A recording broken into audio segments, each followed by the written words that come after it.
In today's video, I'm going to teach you how to compress videos for Webflow. If you need to get your video under 30 megabytes without making it look noticeably worse, a great tool to use is Handbrake. It's free, open source, and very reliable for preparing web videos. To get started, go to handbrake.fr.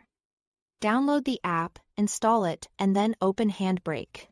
Once it launches, bring in your video by either dragging and dropping the source file into the workspace, or by browsing for it through your file explorer. After your video loads, you are ready to optimize it for Webflow. First, go to the Summary tab. Here, make sure the format is set to MP4, since that's one of the most widely supported formats for web use. Also, check the box labeled Web Optimized. This helps make the video more suitable for online playback, which is exactly what you want for a website. Next, move to the Audio tab. If your video doesn't need sound, the easiest way to save space is to delete the audio track completely.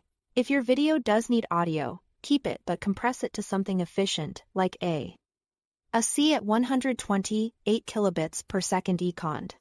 This keeps the sound clear enough for most web content while helping reduce the overall file size. After that, open the Dimensions tab. This is where you can reduce the resolution if needed. For example, if your original file is 1080p but the video will only appear in a small section of your site, switching it down to 720p can make a big difference in file size without a major impact on visual quality. Now go to the Video tab where the main compression settings are. Set the video encoder to H.264 for broad browser compatibility. Then set the framerate to constant framerate and match it to your source video, which is usually 24 or 30 frames per second econd. For quality, use constant quality and set the RF value to 22 or 23.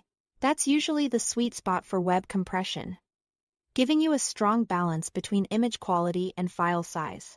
Then set the encoder speed to slow or slower. This takes a bit more time to encode, but it usually gives you a smaller, better-looking file. Once everything is set, choose your destination folder and click Start Encode at the top.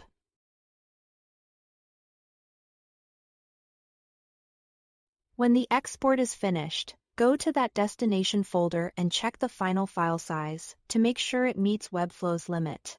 That's all to it. Thanks for watching.